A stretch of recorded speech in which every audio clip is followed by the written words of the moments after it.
আসন্ন 12 ফেব্রুয়ারির জাতীয় সংসদ নির্বাচনকে সামনে রেখে জামাতের নেতৃত্বে গঠিত 11 দলীয় জোটে বড় ধরনের ফাটল দেখা দিয়েছে। আসন সমঝোতা নিয়ে দফায় দফায় বৈঠক হলেও শরিক দলগুলোর অনড় অবস্থানের কারণে ঐক্য বজায় রাখা কঠিন হয়ে পড়েছে।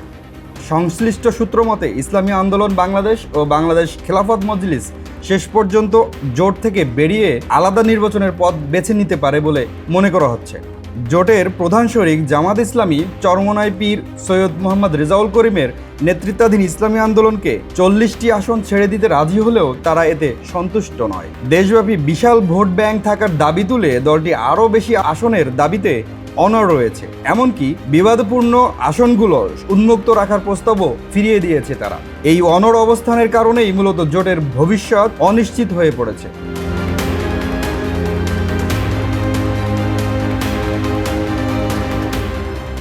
অন্যদিকে মাওলানা মামুনুল হকের নেতৃত্বাধীন বাংলাদেশ খেলাফত মজলিসও তাদের সাংগঠনিক শক্তির চেয়ে অতিরিক্ত আসন দাবি করছে বলে অভিযোগ উঠেছে।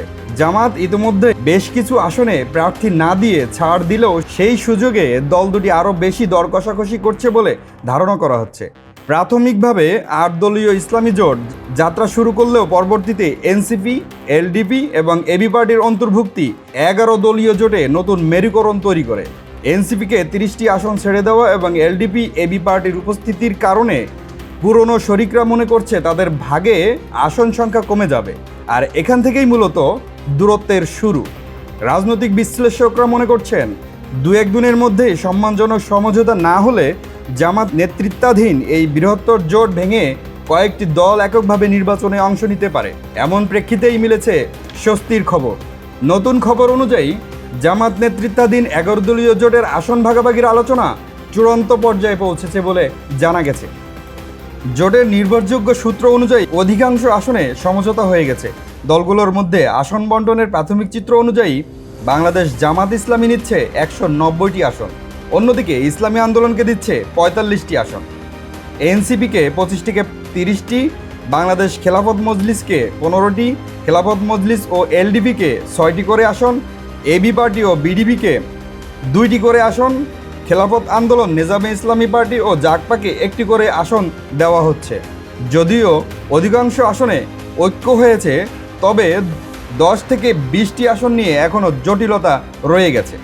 এসব আসনে জোটের একাধিক প্রভাবশালী নেতার প্রার্থিতার দাবি রয়েছে। সমঝোতা না হওয়া এই আসনগুলোতে জোটবদ্ধ দলগুলো আলাদাভাবে প্রার্থী দেওয়ার বা উন্মুক্ত নির্বাচনের সিদ্ধান্ত নিতে পারে। বাংলাদেশ খেলাফত মজলিসের মহাসচিব আহমদ আব্দুল কাদের জানান 5 থেকে 10% আসন উন্মুক্ত থাকতে পারে, তবে বৃহত্তর স্বার্থে জোটের ঐক্য বজায় রাখার ওপর জোর দিচ্ছেন দলের শীর্ষ নেতারা। এদিকে ইসলামী আন্দোলন বাংলাদেশের চাওয়া ও জামাতের প্রস্তাবের মধ্যে কিছুটা দূরত্ব থাকলেও জামাত নেতারা দাবি করছেন সংকট কেটে গেছে।